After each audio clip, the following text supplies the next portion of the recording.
Money and marriage. These are the two topics we're going to discuss today. We're going to learn Be'ezus Hashem, Gemara Shabbos, our daily Gemara Shir, Maseches Shabbos, Be'ezus Hashem, Daf Kuf Mem Amud Aleph, Maseches Shabbos, Kuf Mem Amud Aleph. In the bottom of the page, we're going to learn some halachas of muktzah and otherwise, and then we'll go Be'ezus Hashem into Chazal's tremendously important eitzes, advice, pieces of advice regarding how to save money and also advice for women about marriage. Tell your wives. Okay. Amar Rav Chisda, the shir is Le'ilu Nishnas Avi Moiri, Menachem Ben Akiva, and for the Chizuk Ruchni of Adasa Bas Esther Fuma, and for the quick release and salvation, Yeshua Shlema of all the hostages. Amar Rav Chisda, we're starting with Muktzah, bottom of the page, Kuf Mem Omud Aleph. Amar Rav Chisda, Hai Kitinta. Kitinta is a kutonet, that is the garment. It's either undergarment, not much an undergarment, more like a shirt you have today, not like an upper garment, not like the cloak. So that kitinta mishalfu ledidya mikanya shari, which means that garment normally people would wash it before Shabbos, and many times leave it hanging to dry, not on top of something else, but would actually put a stick through and through the sleeves of the shirt, and then the shirt will dry, will basically get dry by the sun while being on that stick. So now it's Shabbos, and you want to take out that shirt, out of the stick in order to wear it. So first of all, before the Gemara even begins, we have to know that if in Ben Moshes it was soaking wet, and you are unable to even touch it because you squeeze out the water on Shabbos, then the entire Shabbos is Osir. Mishnah Berurah says that.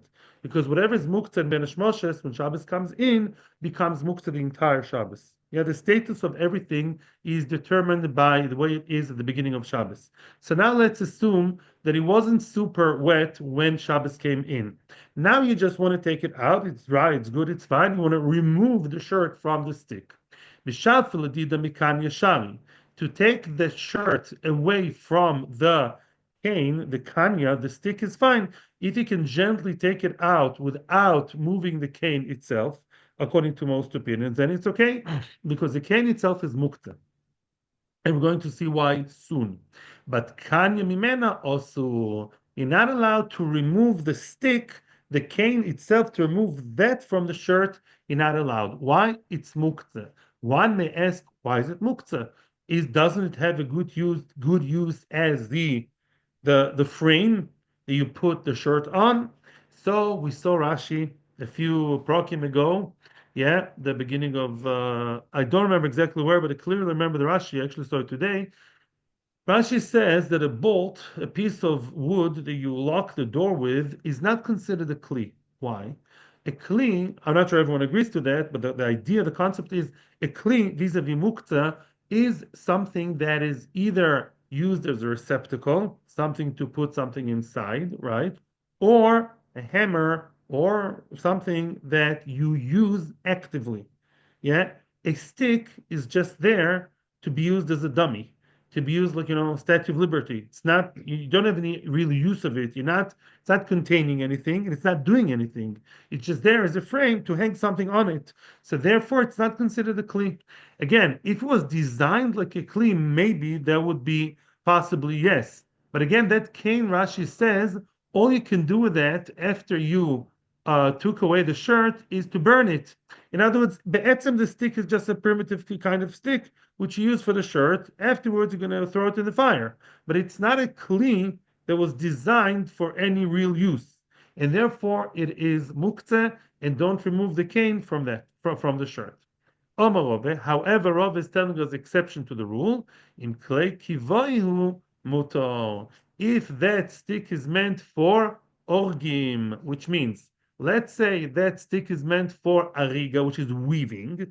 Let's say it's used as part of the loom of the weavers to make the fabric. Then, although it's kli shemalachtu le'isser, because you're using it for weaving, but it's still a kli nevertheless.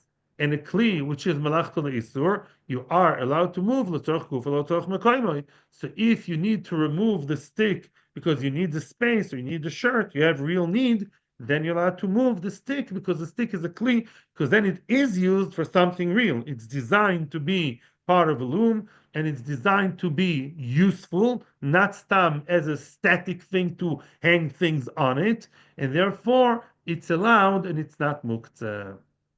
Amar Rav Chisda. Rav Chisda is now talking, telling us more information about muktzah.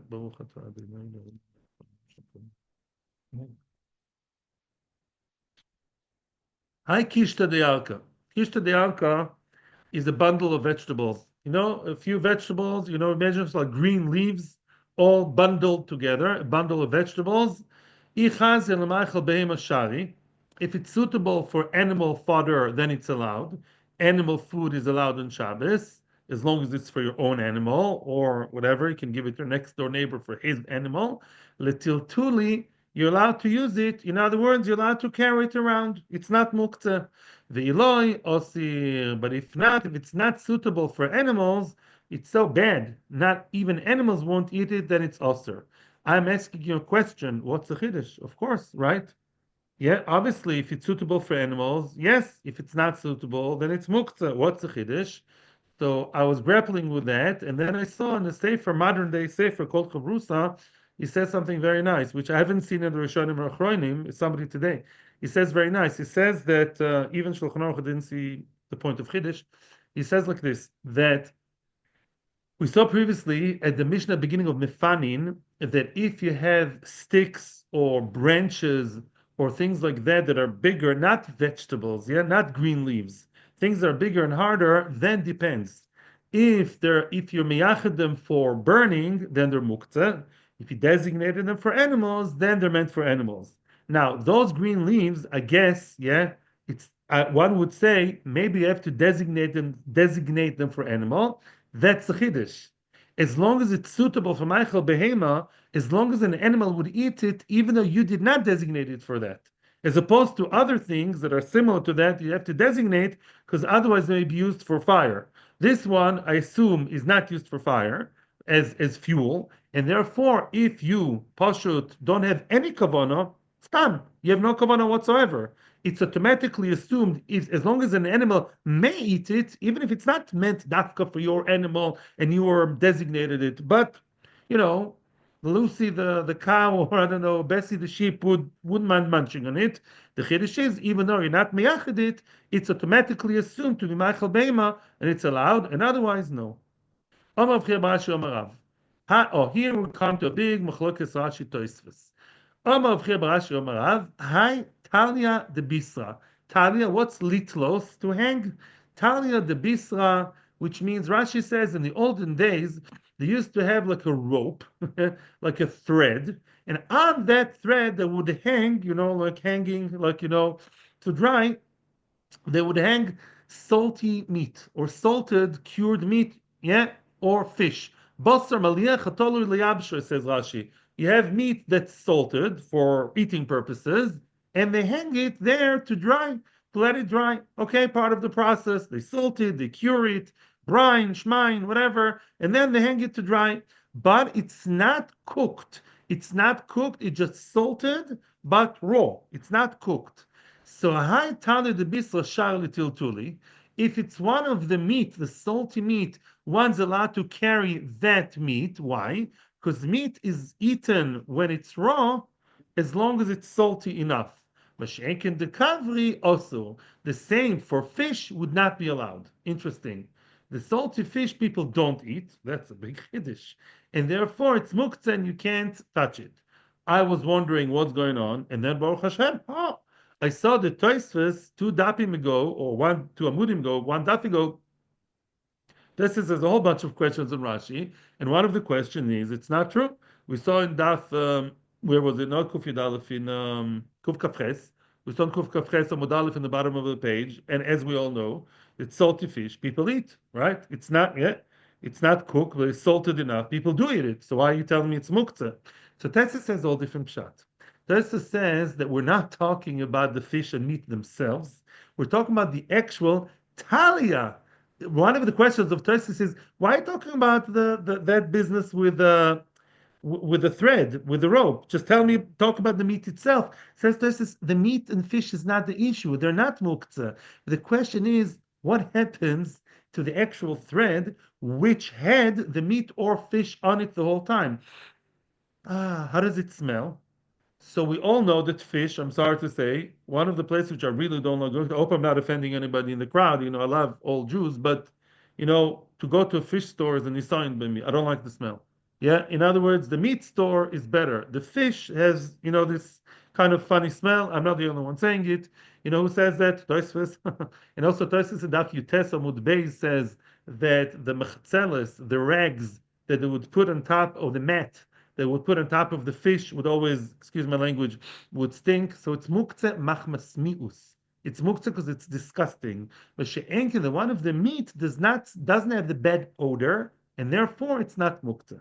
Now that shot of Tosfos is also problematic for us 2025 people, because if you look up Shulchan Aruch says time and again that lahalocha, we pass like Reb Shimon that muktzeh machmas mius is not muktzeh unless it's really, really bad smelling thing like toilet, like mobile toilet. But other than that, things that smell not good are not called muktzah according to Reb Shimon, and we pass it with Reb Shimon. So that could be here true, but not lolochom. So Tessa says the second shot. Tessa says that the one of the meat had a shape or some quality of a kli. The one of the fish did not look like a kli. That's shot. So the one of the meat was designed, shaped more like a proper, like a kli.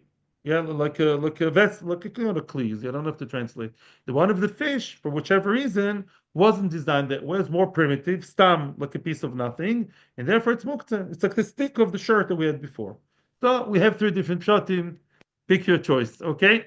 Amar of Ktina. From now on, which means from now till the end of our shir, probably till the next Mishnah, the Gemara will teach us a whole bunch of pieces of advice for a better life and for tznius life and for how to save money, all kinds of interesting choshev advice from Chazal themselves.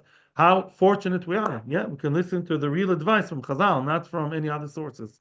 Amar Rav Ktina, says Rav Ktina, first wide line, Kuf Mem Omud Beis Gemara Shabbos.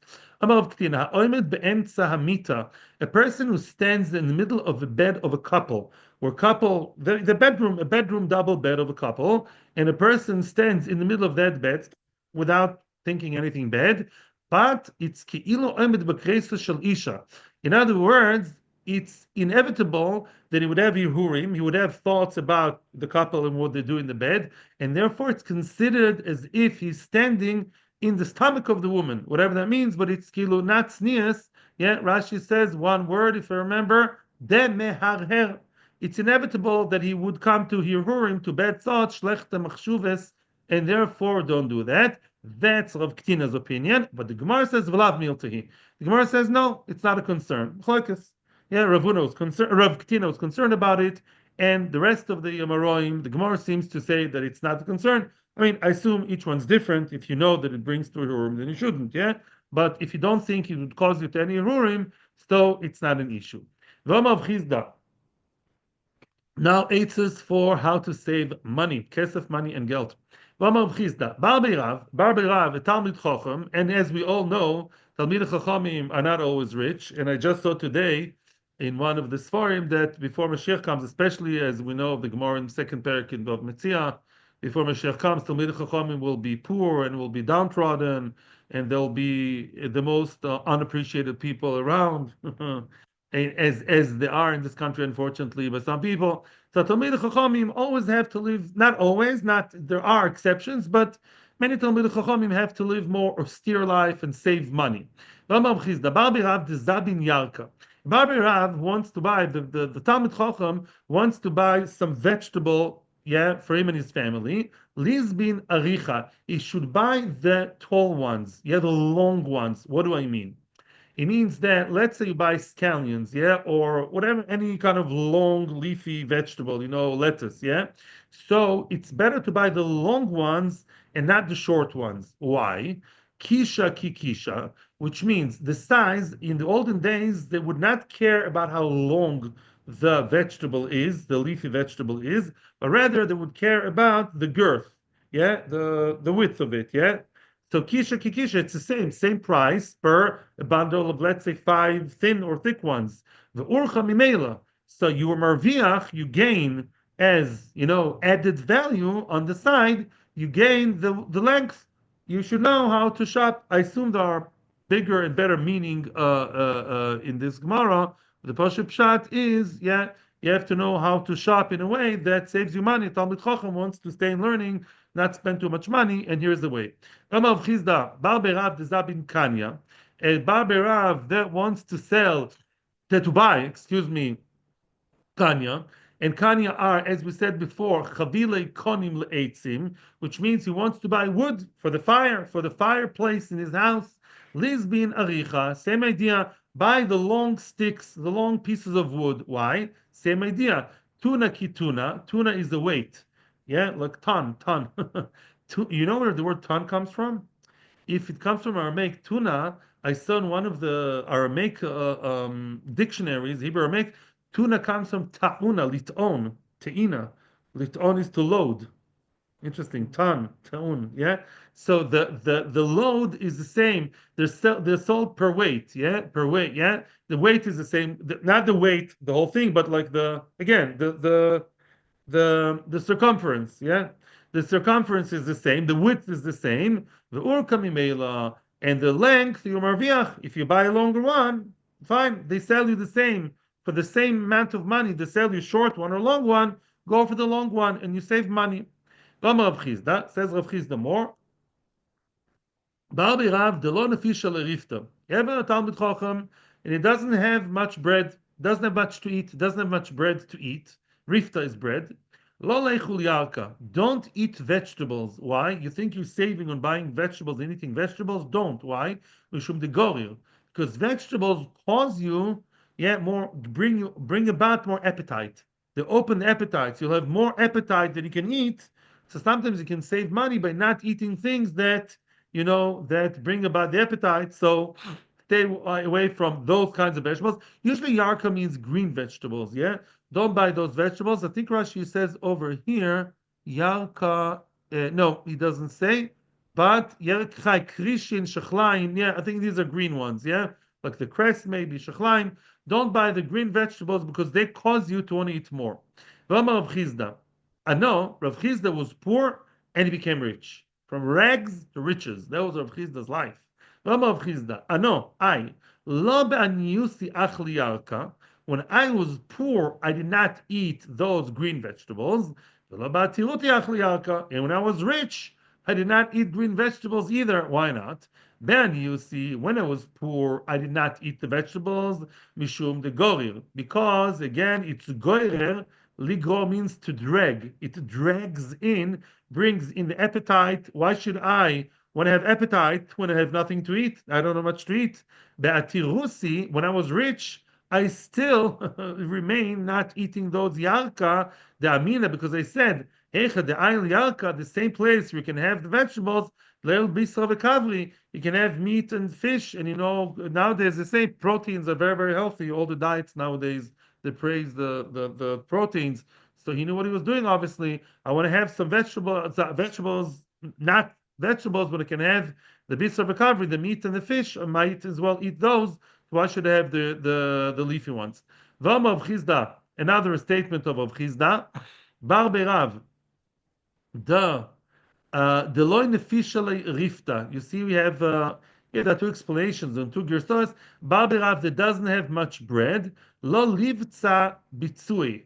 Yeah, he should not cut the bread, which means, what do you mean to cut? Don't eat. You may mistakenly think, wait, like in Pesach. Yeah, what do anim do? They cut a little bit, have a little bit now, and a little bit later. He says that's not the smart thing to do. Don't look at Rashi. Lo yochel achsha me'at pas, shiimtzalo la'achar sho me'at, mipnei she'en lo derech svia, ela yitzaref ve'yochel yachad. Don't eat a little bit here and then pick and eat a little bit over there. It's not healthy to have lots of small meals during the day to mess around with your food, but rather it's better that you concentrate everything to one big healthy meal. Nowadays there's this fashion called OMED. You know about that? One meal a day. Yeah. to have one big meal in the middle of the day. People swear by that, and they really lose weight and feel great about themselves. Or 2 meals a day.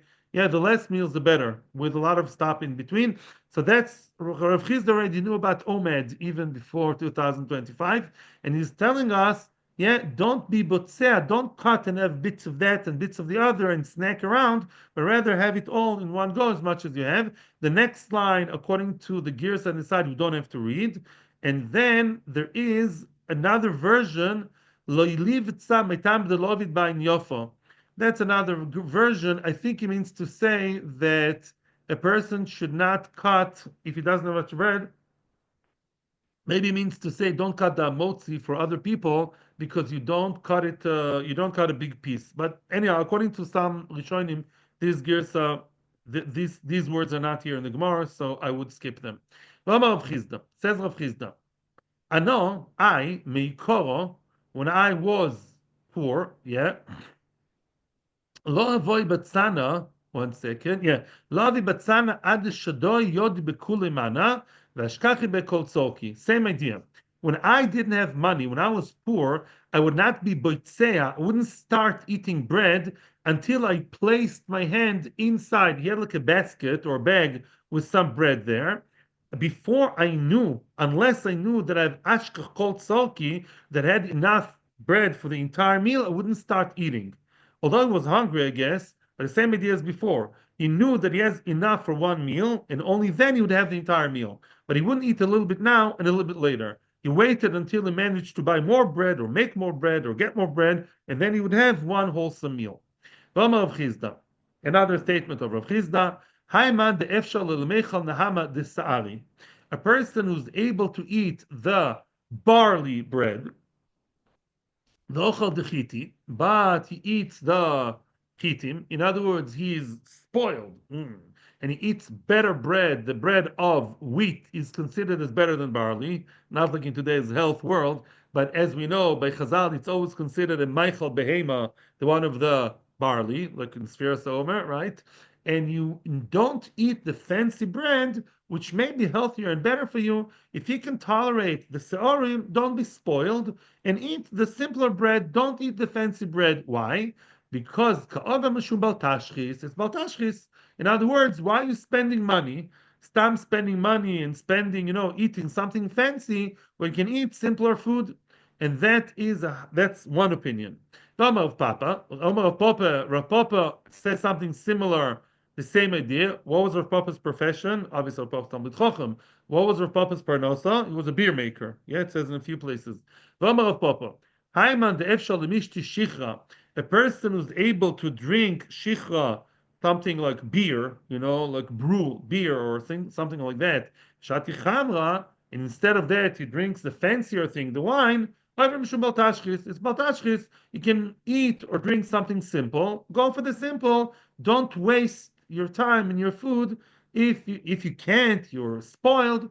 Go for the fancy. But if you can have the fancy or the simple, go for the simple. Zog the Gemara v'lav milsahi. The Gemara's narrator is basically arguing on Rav Chisda and Rav Papa and says, no, as we saw already before in Daf Kuf Kaftes, Baltashchis de gufa odif. Baltashchis of one's own body is considered more important. Yeah, do not destroy. What's lahashchis? Destroy. Don't destroy your body is much more important than not destroying the food. And this is something which Rav Davidovich told me. And let's say you can eat junk food or healthy food. Don't say let's eat the junk food. Why shouldn't go to the garbage? No, your body is not a garbage can. That's the idea. And Chazal already tell us. Yeah. The cream cake and the Coke is going to go to the garbage. Good, fine. In other words, baltashchis, you don't have to be the garbage, the trash can, as you call it. Yeah, better use the other trash can. Baltashchis of your own body is more important than the baltashchis of the food. So if those foods, wine and better bread are healthier for you, they're better for your body, eat what's better for you, even in the price, even the expense of spending more money and getting rid of the less nutritious food. Rav Chisda Bar Beirav says Rav Chisda. Bar Beirav the leisler mashcha. Bar Beirav a Talmid Chacham who does not have oil, and says Rashi in the olden days before the Mayim Chroinim they would smear their hands with oil Says Rashi, l'havir sazuama, to remove the dirt, they would, smear themselves with oil, like cream oil, and then go for mayim achronim against the melech sdoimis, and then bench. And let's say he doesn't have oil, misken, no oil, what can you do? There's a substitute. In other words, don't feel bad, you're Talmid Chacham. You can live simpler life, simpler lifestyle. What should you do? Nimshi b'mayad charitzi. Wash your hands, limshi, to wash. Wash your hands with the water of the crevices. Which crevices? Apparently, sometimes there are like puddles, yeah, or places in the water. We have the green stuff, like the algae that grows there, and that water has like oily substance. It's oily water. The water around those places where the green stuff grows and floats around, they have like this some kind of oily substance, and that's a much cheaper substitute for the good oil. Use that. Rav Chisda, Bar Berav de Zabin Umtza, yeah.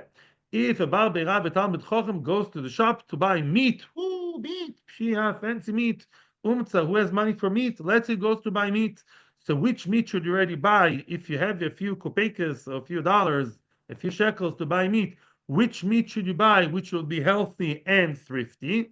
Lisbin unka, you should buy the neck of the animal. Why?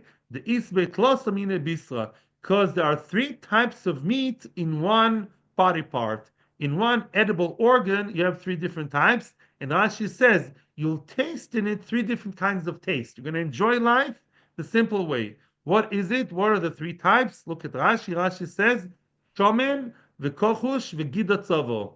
There's fat meat, there is lean meat, and there is the gidatzovo. Not sure gid is sinew. Sinew is not so tasty. I don't know exactly, but I guess there is something there. Maybe the bones. I don't know. Yeah, there is something there. There are three types of meat: lean, fat, and the other one.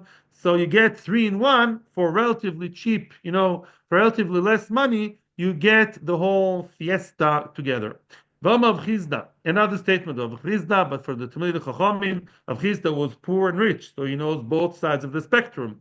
Rav Chisda, Bar Berav, the Zabin Kitunita, a Bar Berav who goes to the store to buy himself a kutonet, a garment, like a shirt, Lizban midenahar Abba. You should buy from that area, from that store, joking, from that town called Nahar Abba, because there they had good flax. Yeah, they had the pishtan there was good. The flax, the linen was high quality. You know what they say? Cheap is expensive. You tell a Talmid Chacham buy something cheap, but then he'll have to buy a new one tomorrow, right? The day after. Buy something of good quality and maintain it well, and you won't have to buy a new one every day. So buy the good shirt from Nahar Abba. The nichava kol tlos in yomin, and every 30 days you should wash it once every 30 days. Wash it so you maintain it well. The mefatia le tresar, and he would stay. I never saw the word mefatia, but apparently mepatia, it's a very rare word in Aramaic. But he would last, yeah, he would last 12 months. That's a lot for a shirt, I guess. Yeah, no arva, and I can guarantee I'm an oriv. I'm a guarantee that that shirt would serve you for an entire year if you buy good quality and you maintain it. You don't have to buy more than one shirt. Wash it once every 30 days. That was the minhag, yeah, and that's good enough.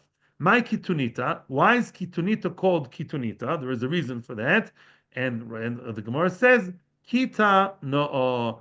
Kita no. Now kita. What's kita?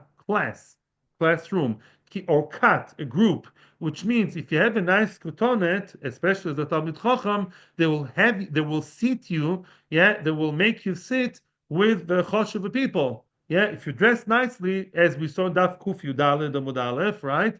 A Talmid Chacham should be dressed respectfully, even if he doesn't have much money. And this way, they'll give him the not the honor, but yeah, the kavod the Torah that a Talmid Chacham deserves, and he should represent kavod the Torah.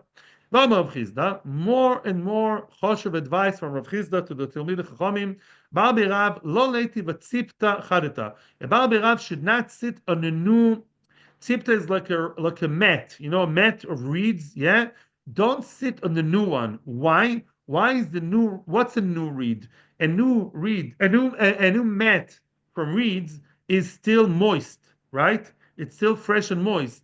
And if you sit there, the mechalia mane, it's going to destroy your clothes. Because Rashi says, you know what's going to happen? The lachluchis, the wetness, the moist, is going to destroy your clothes. Yeah, you should sit on an old one, which which is dry and doesn't affect your clothes. The wet one somehow is not so good for your clothes. Rav Chisda. Bar Birav, now about sneers, not about money. Bar Birav, let's say that Talmud Chacham is hosted by a family, and the Talmud Chacham sleeps in the house of his host. Yeah, what should he do? Happens a lot. Imagine yourself, you're a Meshulach, and you have to stay by your family for 10 days. The Balabas tells you, do you want me to do your laundry? You know, anyhow, throw laundry in the machine. Shall I take your thing to the laundry? Says Rav Chisda, don't do that.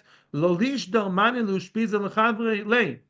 Don't send your garments, I would say your pajamas, as we're going to understand soon, to the Baal Sabayis to wash your clothes. Why not? And he's talking about a woman, lepundokis, to the Baal Sabayis. Don't send that for her to wash. The lav orach ara. It's not derech eretz. Why? Dil mechazi bei midi. Maybe she will see. Maybe the guy had an accident. Wow, can you see? At Talmud Chacham, but maybe he had an accident, and now he has shichvas zera on his garment, and she'll see that. She's the one doing the washing, right? Especially in the olden days, they would wash it by hand, not throw it to the machine. And it's going to, in her eyes, or the husband, whatever, is going to look, messed up. Mignia, it's going to look disrespectful. So wash it on your own or decline. Amar lu Rav Chisda lebante. Now Rav Chisda, the Heilige Rav Chisda, is giving marriage advice to his daughters. Yeah, how to behave with their husbands. Amar lu Rav Chisda lebante. Rav Chisda told his daughters, "Tehevi tzniasan ba'api gavraychun." You should be tsanua in front of your men, in front of your husbands. Yeah, probably gave them hadracha before they got married, how to behave with a man. Some of this is about intimacy. And he told them, you should actively be tsanua in front of your husbands. Don't eat bread, in front of your men. Yeah? In other words, sometimes the woman says Rashi eats too much and it's a gnai. The husband doesn't like it when his wife eats and eats.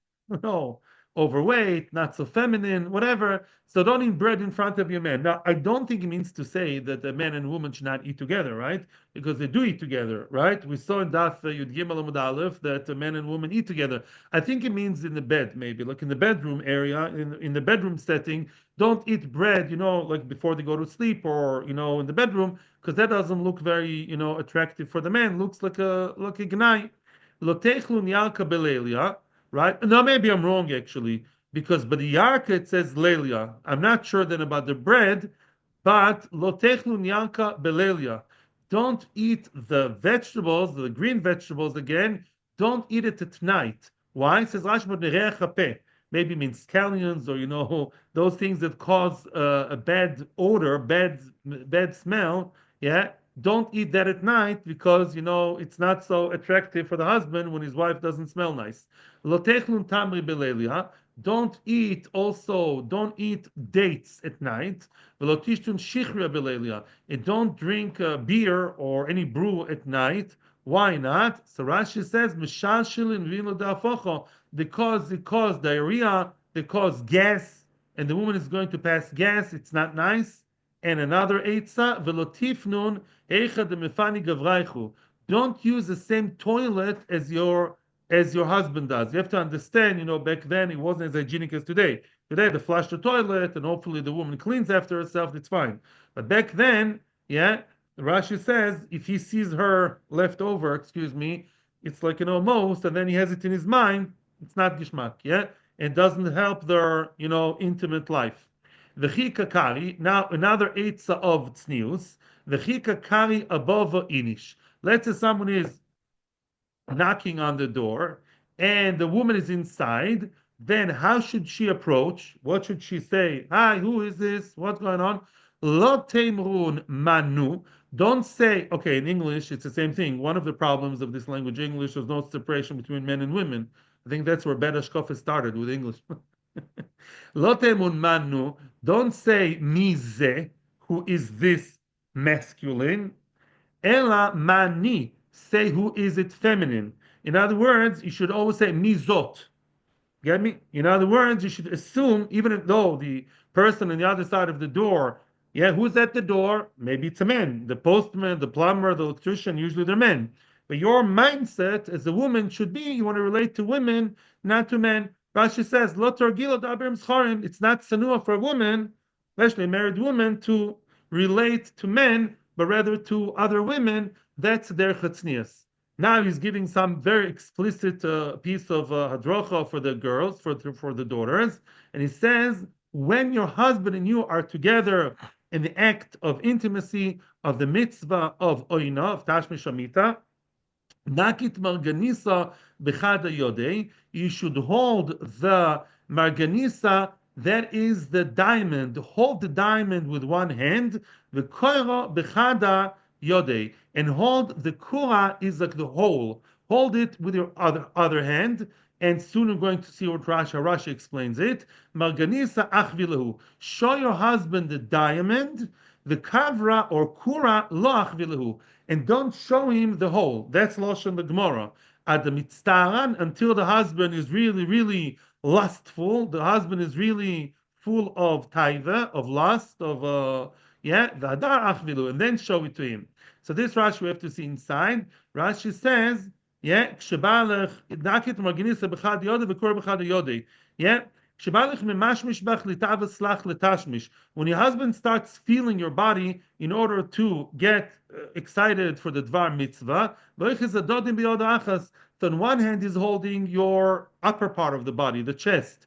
The other hand he's trying to get to the lower part of the body with the other hand. So what should the woman do? Show him the chest so his taiva gets stronger and stronger because he has to function as a man. Don't show him too quickly the place of the tashmish, the kura, so his love and taiva should increase. V'tztair should have some tsar, some getting to the point, and then adar achvilei, and then you finish the act. So he gave them very clear bracha on how to, do the mitzvah with the husbands in a way that the husband should have, the simcha and the ability to function to do the heilige mitzvah of oino and pruvu. Ein shalom l'sakal. Oh, now this is a very interesting piece. We have to go into this now. What did we say in the Mishnah? After the karshinin, we said, remember, the one is allowed to take a sieve or sifter and use it as a container to put the teven, the hay, inside, and then take that container full of holes and use it stam as a way to transfer the teven into the trough. And that's okay. Maybe it's going to fall and it comes out that you are borer. That's Davar Shem Miskaven. I had no kavanah to do it, and it's not going to happen for sure. It's not Sikresha, and we are Reb Shimon followers, and we say it's okay. All of a sudden, says the Gemara, there's another opinion. Mesnisim Deloiki Aitana. Our Mishnah does not follow the following Tana. The Tana of Lezer ben Yaakov Omer and Eshgichin the Kvar Kolikar. Lezer ben Yaakov says you're not allowed to use the Kvar. And Eshgichin means you're not allowed to do that. You cannot put the teven in the kvara, in the in that basket full of holes. Why not?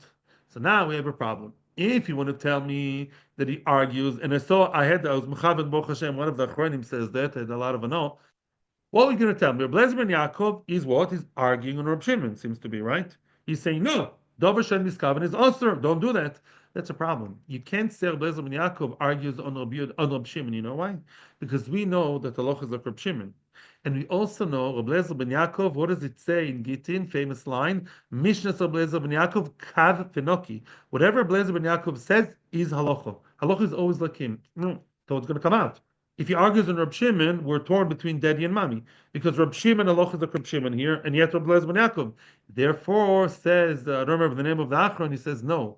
He's not arguing on Reb Shimon, the halacha is arguing, he's not arguing on the concept, the Dover Shem Miskaven Mutar. He just thinks that this is psikresha. He believes that if it's in the kvar, it's going to happen for sure. If it's going to happen for sure, then everyone agrees that psikresha is also in chayiv, even Reb Shimon. That's why psikresha is the nichale. And therefore, he says, I'm not arguing on you conceptually. I'm arguing in this case. I think it's the psikresha, which even Europe Shimon holds is also. Thank you very much. Atzlocho bracha. But we have good Bezras Hashem Panosa, good marriage. Everything should be good. Greet Mashiach soon. Atzlocho bracha. Thank you. B'chol inyanim. See you. Ooh, I'm not sure about tomorrow. I'll let you know tomorrow during the day. If yes or no, maybe I have something to that tomorrow night. I'm not sure. Stay tuned. Thank you. Atzlocha to everybody. Kol tuv shkoyev. Thank you.